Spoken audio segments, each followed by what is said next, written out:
Welcome to the deep dive. We take the sources you're curious about, and we really try to extract the knowledge you need efficiently, and maybe with a few surprises along the way. And if you're listening, you're probably someone who likes to get up to speed quickly, see things from different angles, and have those aha moments without getting totally bogged down in jargon. Exactly. So today we're diving into a really fascinating discussion from Chinese media. It features two academics, Zhang Weiwei and Fan Yangping. And they're tackling two huge concepts, central to a lot of Western thought: civil society, especially NGOs, and freedom, offering a perspective that's, well, quite different. Right. The source is this Chinese media program where they analyze Western political talk, basically, our mission, to unpack how these thinkers understand and critique these concepts. It's a great chance, really, to see these common terms through a different lens, maybe a challenging one. Definitely. Okay, so let's jump right in. First up, civil society and NGOs. So Zhang Weiwei kicks things off with a pretty strong argument. He suggests that the Western push for civil society, often using NGOs, in non-Western countries, it isn't always the positive force it's made out to be. Right. He sees it sometimes as a tool, like for exporting a specific political model. Exactly. And he points to cases where, in his view, it actually led to negative outcomes, disaster even, instead of well-being. Which is interesting because, the standard Western liberal view often sees government as a necessary evil, right? So having lots of NGOs, maybe even opposing the government, is often framed as a sign of a healthy, vibrant society. But Zhang's view isn't just theory.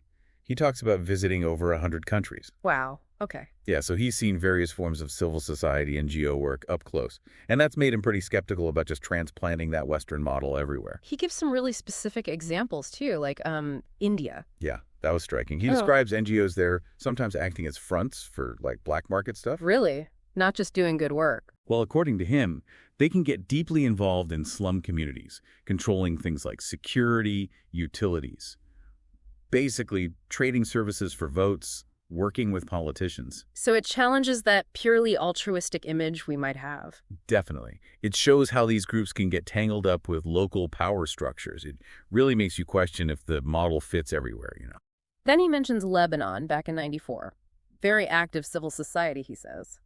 But deeply divided along religious lines, political factions. And his argument is that these divisions within civil society actually fueled the conflict, made the civil war worse. That's his point. It pushes back hard on the idea that just having more organizations automatically leads to stability. Yet it suggests that in places with existing deep fault lines, these groups might actually kind of amplify the tensions. Precisely. It's a more nuanced picture than just more NGOs equals better. And maybe the starkest example he gives is Rwanda, also 1994. Right. He notes the high number of NGOs present just before the genocide. And he implies a link between their presence and the ethnic conflict erupting. He suggests a possible connection, yeah. Raising this really tough question: could introducing external agendas, even well-intentioned ones via NGOs, actually destabilize fragile situations? Unintended consequences. It's a sobering thought. It really is. Could different interests, different priorities just create more division? Stepping back a bit, Zhang also looks at the bigger picture. He suggests Western countries have used NGOs strategically for political change. He lists several examples: the Soviet Union, Eastern Europe, Ukraine's color revolution. Noting foreign flags at protests there. Right. Also the Arab Spring, the Hong Kong protests. So this paints NGOs not always as purely grassroots, but potentially as instruments, maybe instruments of foreign policy. That's the perspective presented, yeah. It challenges that notion of them always being independent actors working solely from the ground up. And here's a twist. They suggest the West is now kind of experiencing the downsides of its own theories. How so? They point to things like resistance to COVID measures as an example of how maybe these fragmented civil society ideas can hinder collective action, even at home. Ah, interesting. Like the ideas promoted abroad might boomerang, in a sense, having unexpected effects back in the societies where they started. Makes you think about how universal these concepts really are. They also touch on China's own experiences with what they see as this Western influence. Like the Chinese Dreamers online community or the U.S. Embassy releasing PM 2.5 data back in 2011. Exactly. And Hillary Clinton's comments about using the internet for, well, what the speakers viewed as subversion. So from their perspective, these were seen as deliberate attempts to sway public opinion inside China. use civil society channels for political ends. But they argue public opinion in China has shifted. They say that U.S. embassy air quality data now often gets mocked online. And they bring up things like Floyd can't breathe as counterpoints. Yeah, suggesting that the influence of what they call Western-aligned civil society is waning, that external narratives aren't received the same way anymore. It points to maybe a growing skepticism, or perhaps greater national confidence in evaluating those outside narratives. Zhang then makes this distinction between Western civil society and what he calls China's people's society. Okay, what's the difference there? He emphasizes the positive energy of grassroots groups within China, contrasting it with what he sees as the negative, potentially disruptive influence of Western-backed NGOs. So a different model of society-state interaction. Less adversarial, maybe more collaborative. That seems to be the idea. Less about groups pushing against the government, more about community efforts working with the state on shared goals. Like neighborhood watches getting state support, perhaps? Something like that, yes. He argues China's social development has succeeded through this positive interaction, unlike the fragmentation they think Western NGOs can cause. Then Fan Yongpeng jumps in with this interesting idea about concepts. Right, the lid metaphor. Yeah, like a concept is a lid we put on experiences to categorize them. And importing concepts, like from Buddhism or the West, changes how we see everything. But he adds a warning, doesn't he, that some concepts might be used to deceive. Exactly.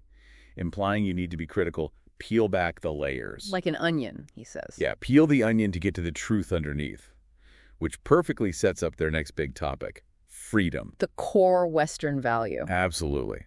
And Fan argues that while freedom is foundational in the West now, its history is way more complicated than the usual story. He gives 4 reasons for its importance.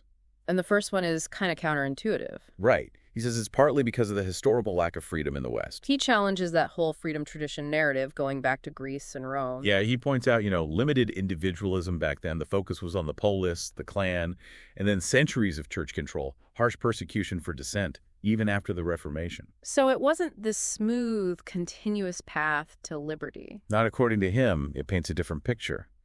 Maybe the modern focus on freedom is partly a reaction against that history. Okay, what's his second point? The influence of the barbarians, the Germanic tribes.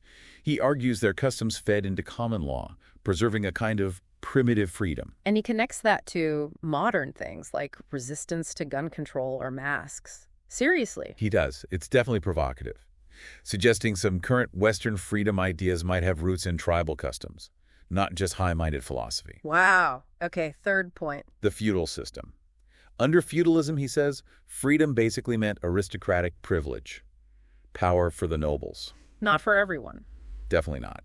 The king's power was limited, and Magna Carta, often hailed as a democratic milestone, was mainly about noble rights, he argues, not modern democracy for the masses. So reframing these historical moments is more about power struggles between elites. Pretty much. Challenging that traditional narrative of a steady march towards universal freedom. And the fourth point ties into capitalism. Right.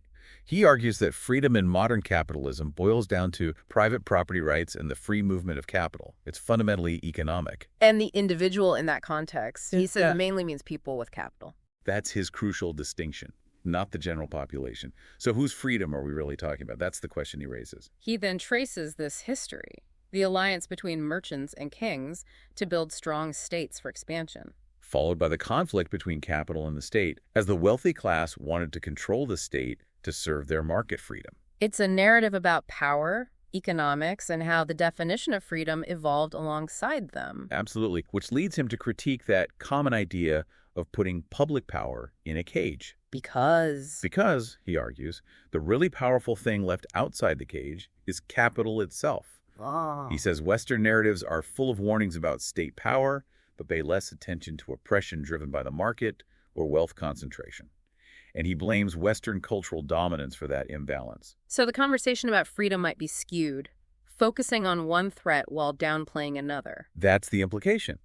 It pushes you to think about different kinds of power and how they affect liberty. So Fan's conclusion is that freedom, in the political sense, often just means property rights, market rules, the rule of capital. Yeah, and he sees ideas like free will, free speech, right to life as almost like sugarcoating. Sugarcoating the poison, he calls it. To make the underlying concept, this capital-centric freedom, more palatable. And his alternative is? Socialist freedom. A genuine freedom, he says, focused on the individual, achievable only by eliminating exploitation and class. It's a totally different vision. So his advice when you hear talk about freedom is to ask. Ask. What freedom? Whose freedom? A direct challenge to dig deeper. Which brings us nicely to a practical question from the audience about NGOs. How do we spot them, understand them? Right, someone asked just that. How to make sense of NGOs you encounter. The speakers first draw a line between those and China's own social services. Where the government might contract out useful services to local groups. Exactly. But they sound a strong note of caution about Western-backed NGOs. Saying they can create opposition, infiltrate different sectors, women's rights, environment, poverty. Yes, and pursue political agendas aimed at causing unrest, division, confrontation. It's a very critical take. The key difference they see is this potential for political disruption, creating an adversarial relationship with the government. It's about the perceived intent. Right. Though, interestingly, they also say non-governmental groups aren't totally new in China's history. Citing ancient examples. Yeah, Mohists, patrons in the Warring States period, figures behind peasant uprisings. But they argue NGOs were historically less prominent because China often had a strong central government that could handle many issues directly. So the need for them, or their prevalence, might depend on the specific political context. More common in Europe, maybe, with its history of less centralized power. That's the historical perspective they offer. They also critique Western NGOs' performance during COVID, saying they couldn't solve the really big problems. So it's a kind of balanced or maybe dialectical view. NGOs can complement government, but they're also prone to becoming mouthpieces for special interests. They contrast this with the Communist Party's claim to represent overall interests, not specific groups. Which highlights different philosophies of representation, really. Definitely. And they link Western NGOs to multi-party systems, noting a tendency for NGOs to become political stepping stones. A training ground for electoral politics, almost. Right. And they give that subtle example, pushing reduced meat consumption in China, framed as environmentalism, but potentially having, they suggest, a hidden political dimension. It's about looking beneath the surface of the stated goals. Exactly. They trace NGO back to civil society, originally that private sphere separate from the state, but they say it transformed into this idea of groups claiming freedom from government intervention. While pursuing rights that, in their view, often don't serve the majority's core interests. So the bottom line for them isn't just critiquing Western NGOs, but also building up China's own people's organizations. To fill the space, prevent outside infiltration, citing grassroots efforts during disasters like Sichuan earthquake or the Wuhan pandemic. Precisely. Which leads to the next audience question about the dangers of misunderstanding freedom. Right. What happens if you just take the Western concept at face value without understanding its roots? The speakers stress again that in China, concepts like freedom, rule of law, human rights are understood within a specific framework, a socialist one.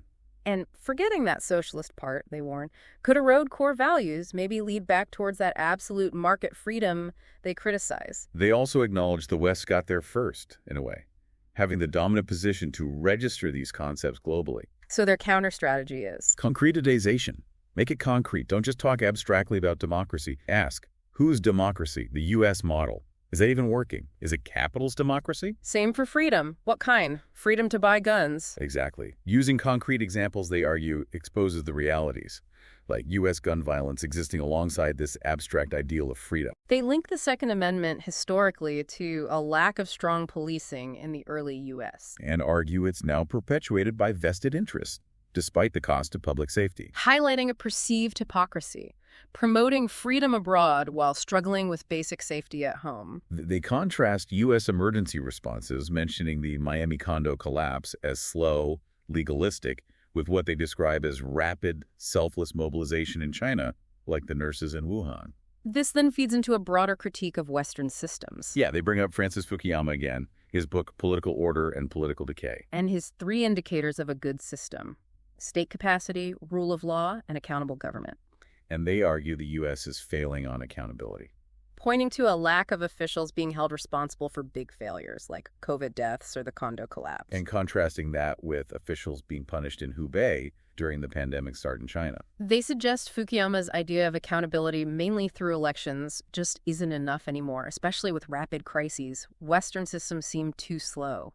It's a critique arguing for the effectiveness of the Chinese system's responsiveness and accountability mechanisms. They even mention high support for Trump, despite controversies, as a sign of a society that's sick, in their words. And a changed perception of U.S. disaster response, from potentially moving images to something seen as maybe perfunctory, insincere. Calling the Miami rescue an archaeological rescue. It reflects a much more critical viewpoint now on the effectiveness and maybe the heart behind Western responses. They see Fukuyama's later work reflecting this decline in the U.S. system's ability to respond like it might have post 9/11. And they track an evolution in Chinese perspective, too, from maybe accepting U.S. issues in the past, influenced by the West, to now being much more critical, citing slow responses to Katrina or California wildfires. Yeah, it's used to bolster their argument about declining U.S. capacity. They criticize what they see as performative responses to tragedies in the West, press conferences, gestures, without tackling root causes, like gun violence.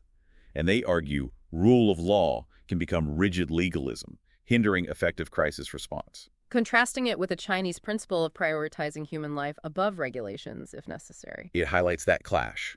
Strict legal process versus pragmatic, human-centered action.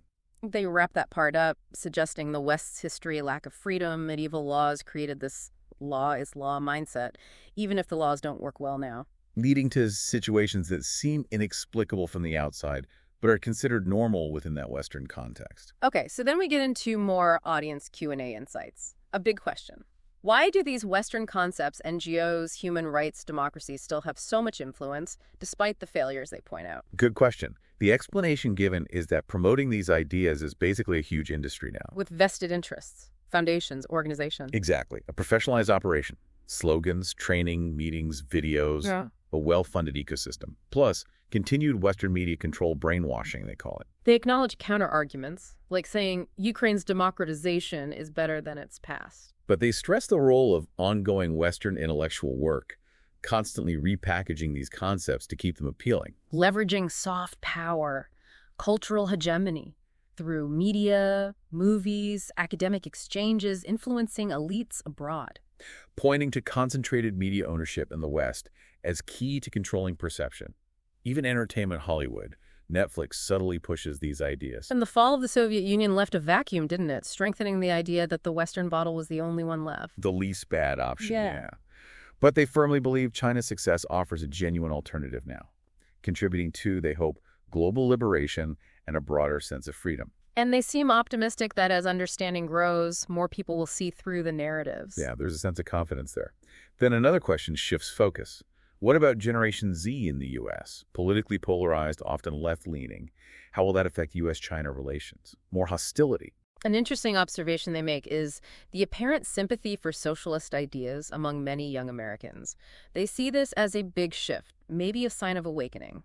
But they also see deep divisions among young Americans, possibly driven by elites, leading to identity politics, fragmentation. Which, interestingly, they suggest might actually be beneficial. Well, not beneficial, but create challenges within the U.S. Right. Internal fragmentation could hinder the U.S. on the world stage.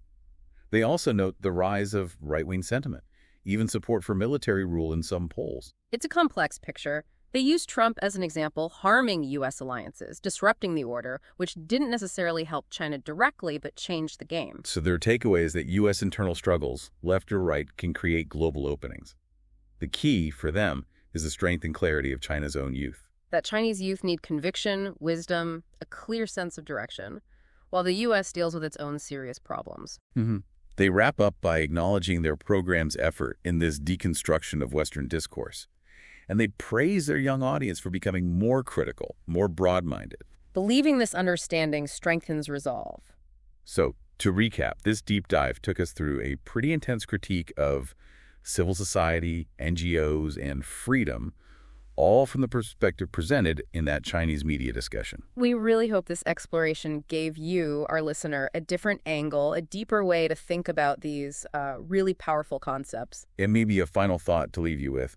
How does this perspective challenge the narratives you usually encounter about civil society and freedom? Yeah, what might the implications be for understanding global interactions, knowing these core ideas can be seen and lived so differently across cultures and systems? Something to chew on. Thanks for joining us for this deep dive.